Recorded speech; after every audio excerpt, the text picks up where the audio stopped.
5 number গুণ, ওই নবীর উম্মত যত গুনাই করুক না কেন তার কাছ থেকে তার বিবিকে দূরে সরাইয়া দিবে না। আচ্ছা, আপনার পোলার মারে কি আপনি নামাজ পড়েন না দেখিয়া এই হালি শহর থেকে সরাইয়া কক্সবাজার ফলাই দিছে? কইতে পারবেন কেউ? এই শীষ, ওই নবীর উম্মত যত গুনাই করুক না কেন তার কাছ থেকে তার বিবিকে দূরে সরাইয়া নিবে না। আমার কাছ থেকে তোর মা হাওয়ারে কই যে নিয়া ফালাইছে রে, কই যাও পায় না। শীষ, ফিস ফিস করিস না। যদি ওই নবী পাস, আমি তো পাইতাম না, তোর আমলে যদি ওই নবী আহে তাইলে নবুয়তি ছাইরা দিয়া এই নবীর উম্মত হয়ে যায়। আল্লাহু আকবার বলো। শুধু শীষ নবী না, এইভাবে আস্তে আস্তে শীষ আলাইহিস সালাম আরেক নবী এইভাবে কইতে কইতে আইতেছে, নবুয়তি ছাইরা দিয়া উম্মত হইয়া যায়। যদি ফাও ইদ্রিস আলাইহিস সালাম মেরাজের সফরে আমার নবী চতুর্থ আকাশে দেখা। রাসূল বলেন, ইদ্রিস তুমি কত ভাগ্যবান নবী, চতুর্থ আকাশে সশরীরে আল্লাহর জান্নাতে গেলা, নাজ নিয়ামত খাইলা, বেহেশতের হুরমালা দেখছো, কি সুন্দর হুর। দেখছেন না তো? যদি দেখতেন কাপড় খইদা খুইলা গেছে, খবরও থাকতো না। 70 পেসের কাপড় পরলেও 70 পেসের কাপড়ের ভিতর দিয়া হুরের সুন্দর দেখা যাইব।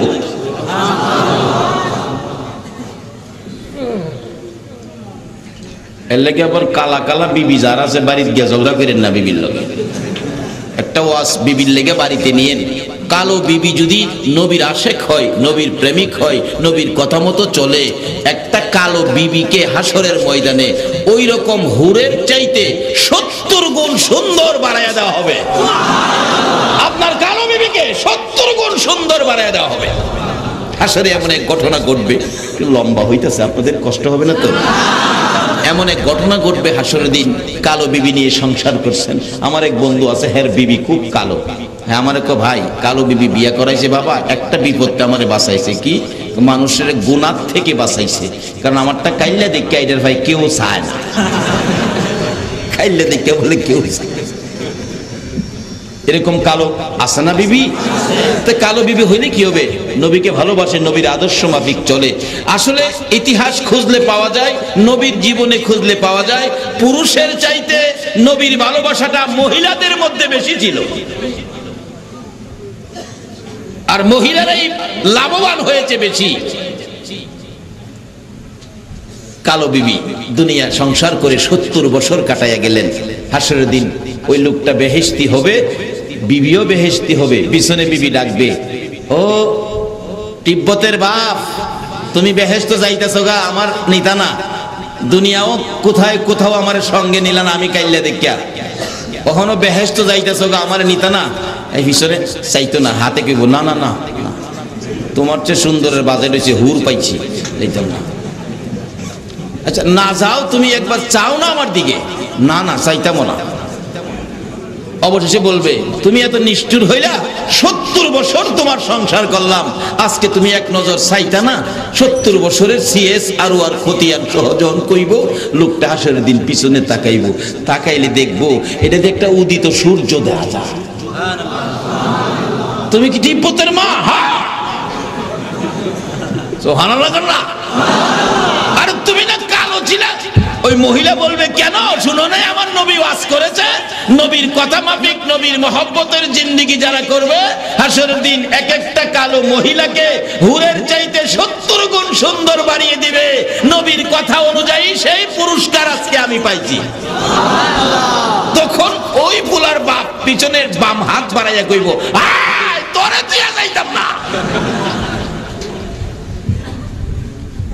তখন ওই মহিলা কইব, স্বামী গো, জীবনে কোনোদিন পার্কে যায় নাই। আমরা দেশের মহিলারা পার্কে যায় না, কি সাজানি সাজাইয়া নেও। কইবেন, হুজুর আপনি চাইলেন কি লিগা? বাবা, না চাইলে আমি ওয়াজ করুম করতে।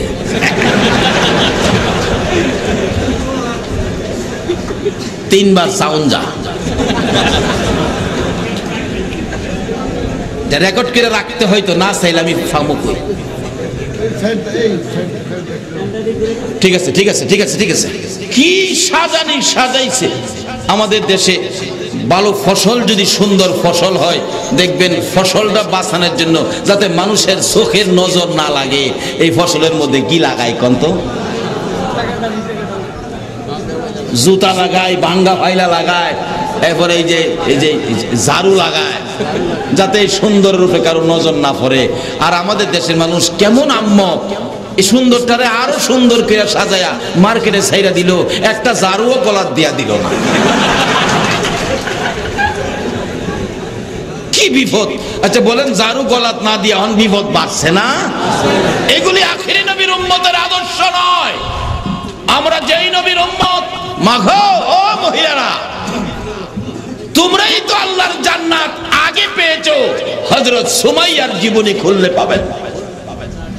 সুমাইয়া ভালোবাসেন আমার নবীকে। আল্লাহু আকবার বলুন। আবু জাহেল নবীর ভালোবাসার কারণে সুমাইয়াকে ঘর থেকে টাইনা টাইনা বের করে নিয়ে আসছেন। মরুভূমির খোলা ময়দানে দাঁড় করাইয়া নবীর পক্ষে কেন গেলেন, নবীকে কেন ভালোবাসেন, নবীর কথা মতো কেন চলেন, ডাক দিয়ে বলতেছেন, সুমাইয়া রে, নিষেধ করে দিলাম, আমার ভাতিজার কথা আর মানতে পারবি না, তাহলে তোকে শাস্তি দেব। সুমাইয়া বলেন, এরে আবু জাহেল, তোমার ভাতিজার কথা মানার জন্য আমার আল্লাহ বলেছে, আমি মানবো, শাস্তি দাও আর যাই করো। মুখে মুখে কথা এই বলে আবু জাহেল রাগ হইয়া, সুমাইয়া মহিলা মানুষ, তার পরনের সমস্ত কাপড়গুলো টাইনা টাইনা খুলে সুমাইয়াকে একবারে উলঙ্গ করে দাঁড় করাইছে। সুমাইয়া লজ্জায় চক্ষু বন্ধ করে দুইটা হাত এইভাবে বুকের উপর রেখে চোখের পানিগুলো ছেড়ে ছেড়ে কাঁদতেছে। এবার আবু জাহেল ডাকতেছে, মক্কার পুরুষেরা রে, দেখা যা সুমাইয়াকে উলঙ্গ করেছি। সুমাইয়া কান্দে, মাবুদ, তোমার বন্ধুর পাগলিনী সুমাইয়াকে উলঙ্গ করে মক্কার পুরুষদেরকে ডাকে দেখার জন্য তুমি আল্লাহকে একবারও আবু জাহেল ডাক দিল না। তোমার বন্ধুর পাগলিনী সুমাইয়া তোমার দাওয়াত দিল, তোমার ডাক দিল, তুমি একবার সুমাইয়াকে দেখা যাও না।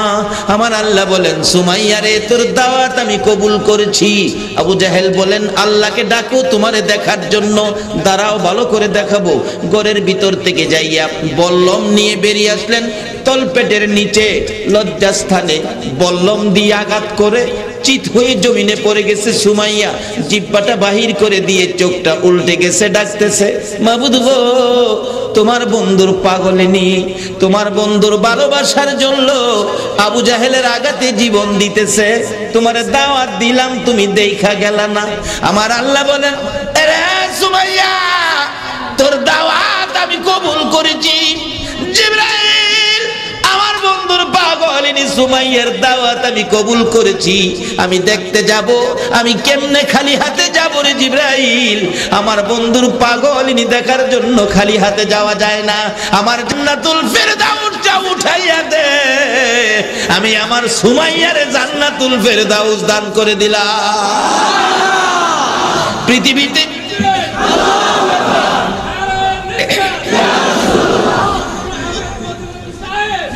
পৃথিবীর জমিনে একজনই মহিলা সর্বপ্রথম আমার নবীর ভালোবাসায় জীবন দিয়েছিলেন। মহিলা ও মা বোনেরা, তোমাদের তো কপাল ভালো, তোমাদের নসিব ভালো, তোমাদের মধ্য থেকে আগে শহীদ হয়েছেন।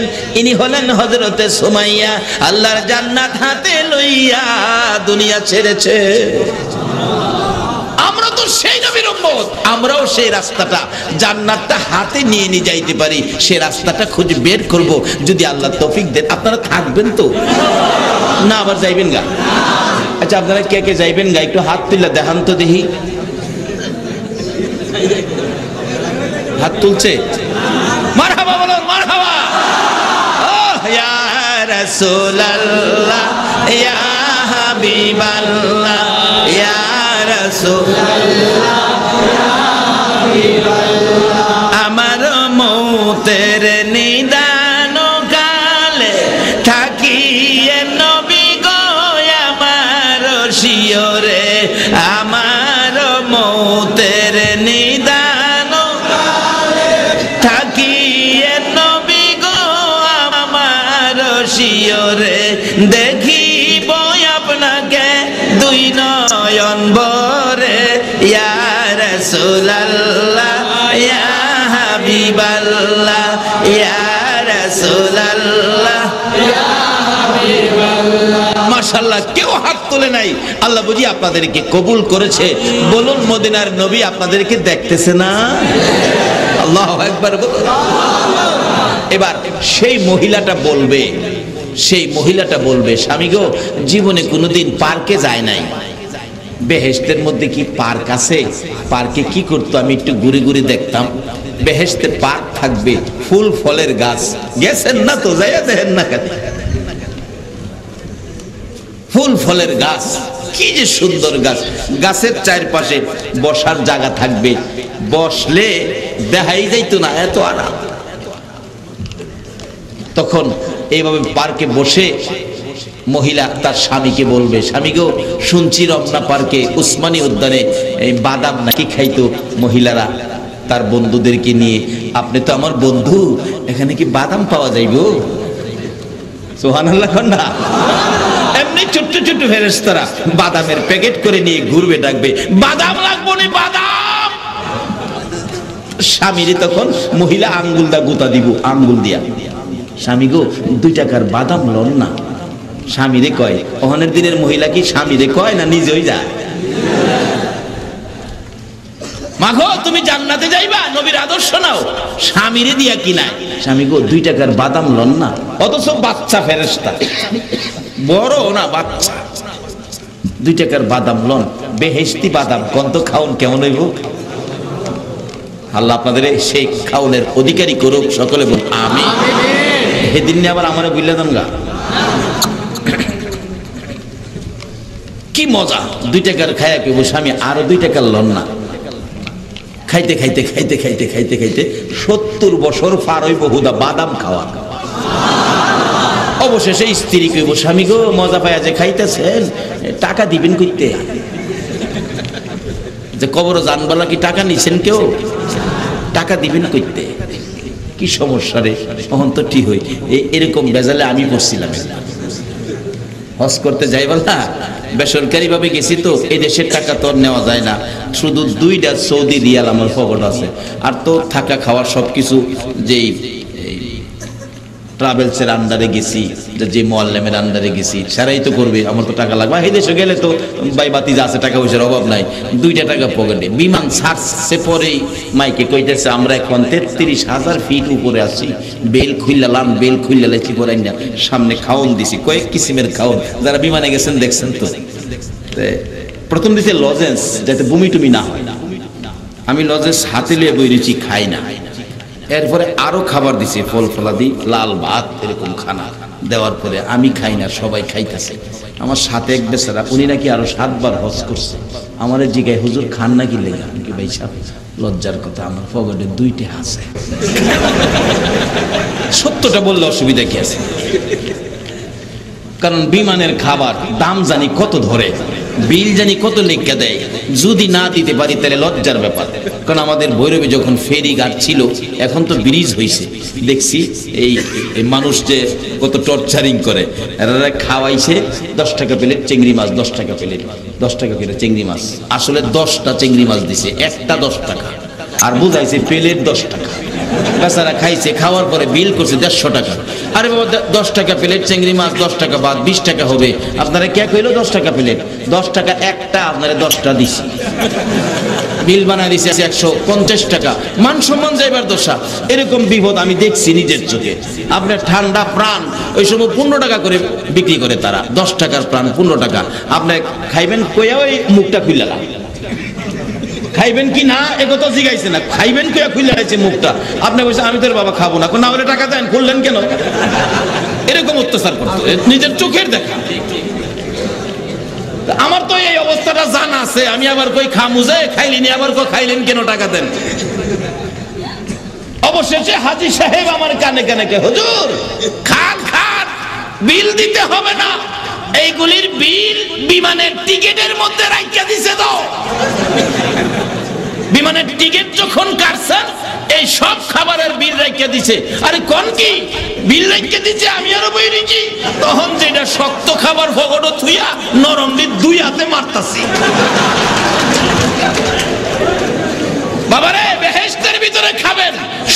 বছর বাদাম খাবেন, 70,000 বছর খাবেন, খাইতে খাইতে খাইতে খাইতে বিবি সাহেব বলছে বিল দিবেন করতে।